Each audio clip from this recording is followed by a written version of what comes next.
Hello students, मैं आपका physics गुरु निपेंद्र भटनागर अपने नेक्स्ट सेशन में आपके साथ हूँ।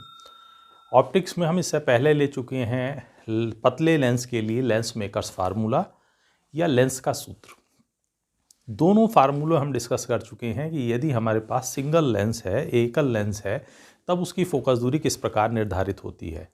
लेकिन बहुत सारे ऐसे उपकरण, ऐसे संयोजन की हमें आवश्यकता पड़ती है जहाँ सिंगल लेंस, एक लेंस पर्याप्त नहीं है, हमें उससे परिवर्तित फोकल लेंथ के संयोजन की आवश्यकता है। तब हम दो या दो से अधिक लेंसों का संयोजन प्रयुक्त करते हैं।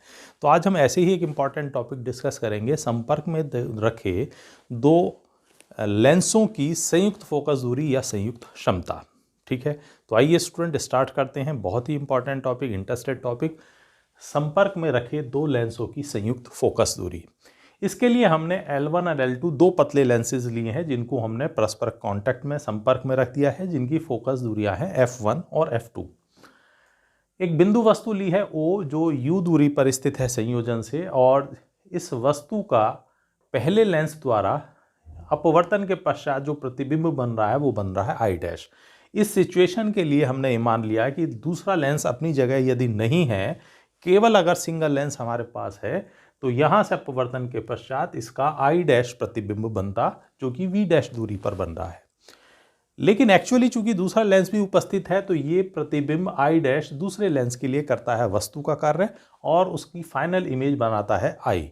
फिलहाल अभी हम पहली स्थिति केवल लेंगे जब पहले लेंस द्वारा ओ वस्तु का आई डैश प्रतिबिंब बन रहा है, सेकंड लेंस अपनी जगह नहीं है, ये हमने एज्यूम किया है। तो हमने माना है कि दो लेंस L1 व L2 जिनकी फोकस दूरियां F1 व F2 हैं, परस्पर संपर्क में रखे हैं। U दूरी पर रखी बिंदु वस्तु O का प्रथम लेंस द्वारा प्रतिबिंब आई डैश V डैश दूरी पर प्राप्त होता है। ये हमने अभी तक एज्यूम किया है कि जो हमारे पास वस्तु है उसका हमने V डैश O वस्तु का आई डैश दूरी पर प्रतिबिंब बना है। तो सिंपली हम यहाँ लेंस का सूत्र यूज करेंगे पहले लेंस के लिए। तो अतः ऐसी स्थिति में चूंकि F1 इसकी फोकस दूरी है, तो 1/F1 बराबर होगा 1/V डैश, चूंकि यहाँ प्रतिबिंब V डैश दूरी पर बन रहा है, और -1/U, and this is equation number first. ये हमने ले ली है समीकरण नंबर 1। अब जब दूसरा लेंस भी चूंकि अपनी स्थिति में मौजूद है, तो आई डैश प्रतिबिंब वस्तु का कार्य करता है लेंस L2 के लिए। तो लेंस L2 के लिए प्रतिबिंब आई डैश वस्तु का कार्य करता है, जिसका प्रतिबिंब I दूरी V पर प्राप्त होता है। तो अब दूसरे लेंस के लिए वस्तु हो गई है V डैश दूरी पर और प्रतिबिंब बन रहा है V दूरी पर। तो अतः 1/F2 बराबर हो जाएगा 1/V और -1/U, और चूंकि दूसरे लेंस के लिए वस्तु आई डैश है V डैश दूरी पर, तो यहाँ आएगा 1/V डैश। चूंकि दूसरे लेंस के लिए U बराबर है V डैश। अब दो इक्वेशंस हमें दोनों लेंसों के लिए प्राप्त हो गई हैं। दोनों इक्वेशंस को यदि ऐड कर लें, जोड़ लिया जाए, तब क्या होगा? तो समीकरण 1 व 2 को जोड़ने पर, दोनों इक्वेशंस को ऐड कर रहे हैं, तो 1/F1 प्लस 1/F2 बराबर 1/V डैश, यहाँ माइनस है, यहाँ 1/V डैश प्लस है, तो दोनों कैंसिल, तो बचता है 1/V माइनस 1/U के, and this is equation number 3। अगर इन दोनों लेंसों की जगह हम जो संयुक्त लेंस की तरह ये वर्क करेगा, उसकी फोकस दूरी यदि F हो और वो U दूरी पर स्थित वस्तु का V दूरी पर प्रतिबिंब बनाए, तब क्या कंडीशन होगी? तो यदि संयुक्त लेंस की फोकस दूरी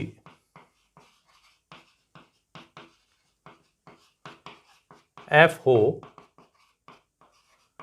तब चूंकि u दूरी पर स्थित वस्तु का v पर प्रतिबिंब बनाएगा तो 1/f बराबर होगा 1/v माइनस 1/u।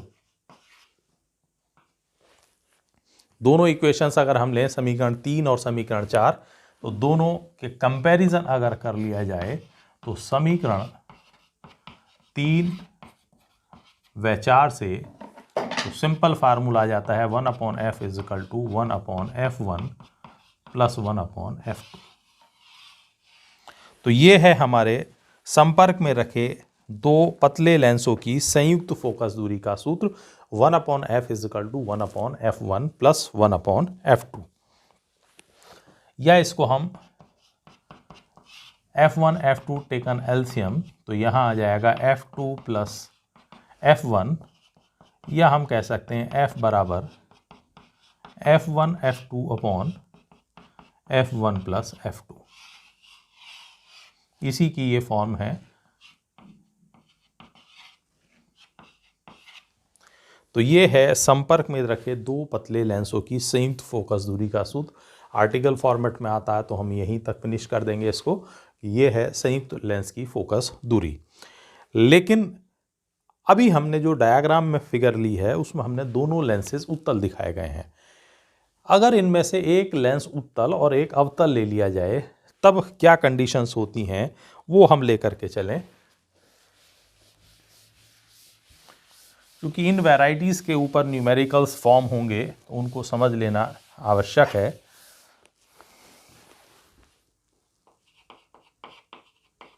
यदि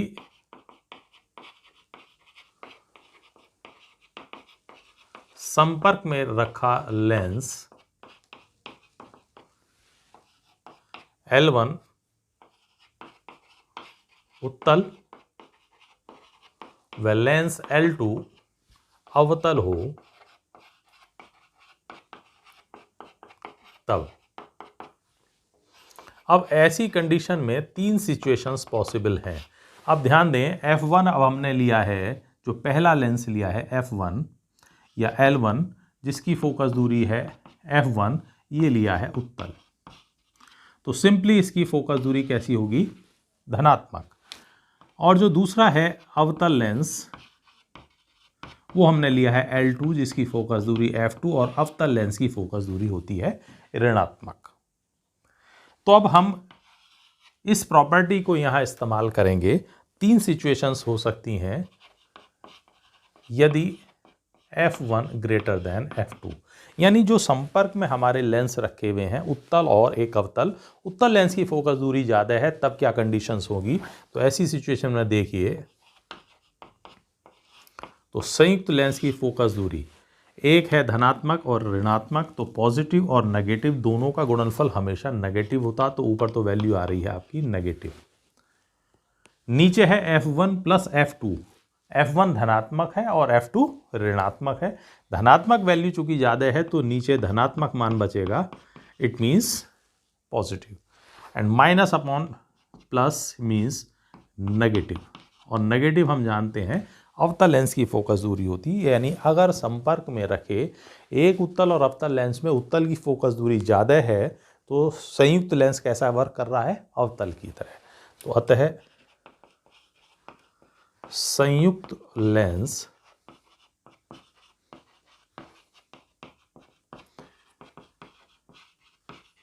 अवतल लेंस की भांति कार्य करेगा। नाउ द सेकंड केस, अगर सेकंड केस हम देखें, अब हम सेकंड कंडीशन ले रहे हैं यदि F2 ग्रेटर देन F1, यानी अब इस स्थिति में हमने मान लिया है कि अवतल लेंस की फोकस दूरी ज़्यादा है तुलना में उत्तल लेंस के। तो अब यहाँ ध्यान दें, F इजिकल टू प्लस और माइनस की जो गुणा है वो हमेशा माइनस होगा, तो ऊपर तो वैल्यू नेगेटिव। नीचे है F1 plus F2, F1 positive value, F2 negative, और नेगेटिव वैल्यू यहाँ पर ज़्यादा है। तो जब नीचे दो राशियां जुड़ रही हैं, माइनस ज़्यादा है तो नीचे क्या बचेगा, नेगेटिव, और माइनस माइनस जस्ट कैंसिल, तो इट मीन्स यहाँ हमें पॉजिटिव वैल्यू आएगी, और पॉजिटिव वैल्यू मीन्स उत्तल लेंस। तो इसका मतलब है अतः संयुक्त लेंस उत्तल लेंस की भांति कार्य करेगा। ये है सेकंड सिचुएशन। इसके बाद देखते हैं थर्ड कंडीशन से क्या पॉसिबल है।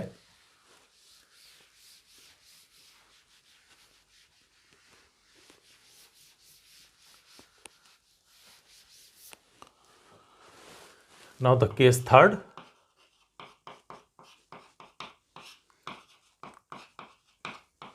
यदि F1 बराबर F2, जो संपर्क में उत्तल और अवतल लेंस रखे गए हैं, दोनों की फोकस दूरियां परस्पर क्या हो गई हैं, बराबर है। तो इस सिचुएशन में अगर आप देखें, प्लस और माइनस दोनों की गुणा हमेशा होती है माइनस, तो ऊपर तो वैल्यू आएगी नेगेटिव। नीचे आता है F1 प्लस F2 और दोनों वैल्यूज प्लस माइनस कैसी हैं, बराबर हैं, तो इनकी वैल्यू क्या होगी, 0, and something upon 0 becomes infinity. इसका मतलब है अनंत, और वो होती है कांच की साधारण प्लेट। यानी इस स्थिति में जो लेंस युग्म है, वो संयुक्त लेंस है, वो कांच की साधारण प्लेट की भांति कार्य करेगा, ना प्रकाश किरणों को वो अभिसारित करेगा ना अपसारित करेगा। वो जैसी किरणें आ रही हैं एग्जिट बिना किसी विचलन के गुजर जाएंगी। तो इस स्थिति में अतः संयुक्त लेंस कांच की साधारण प्लेट की भांति कार्य करेगा। तो इस स्थिति में वो कांच की साधारण प्लेट की भांति कार्य करेगा। तो हमने देखा संयुक्त लेंस की फोकस दूरी के लिए यहाँ और उसकी कुछ स्पेशल केसेस। अगर दोनों लेंस संपर्क में रखे हैं तो उनकी संयुक्त क्षमता क्या होगी, तो वो हम लेकर के चल रहे हैं। संपर्क में रखे दो लेंसों की संयुक्त क्षमता या खाली क्षमता। तो यही दोनों हमने लेंसेज जैसे लिए हैं, एक की क्षमता P1 दूसरे की यदि P2 है, तो यदि संपर्क में रखे लेंसों की क्षमताएं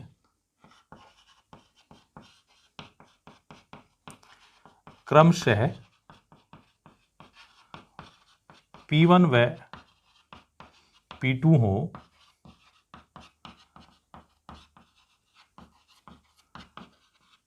तब संयुक्त लेंस की क्षमता,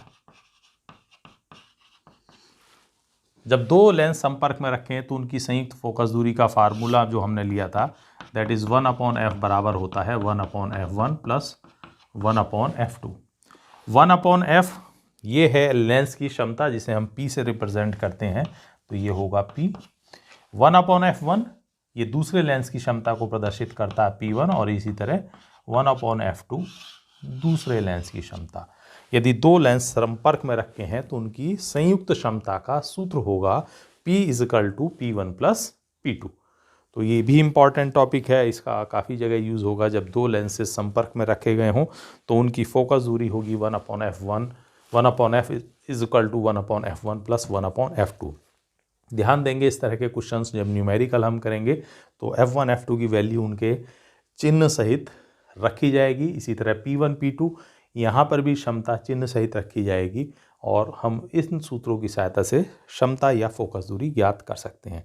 तो डियर स्टूडेंट्स, इसको तैयार करिए। नेक्स्ट टॉपिक में लेंगे इनके रिलेटेड न्यूमेरिकल्स। जल्दी मिलेंगे नेक्स्ट लेक्चर में, तब तक के लिए धन्यवाद।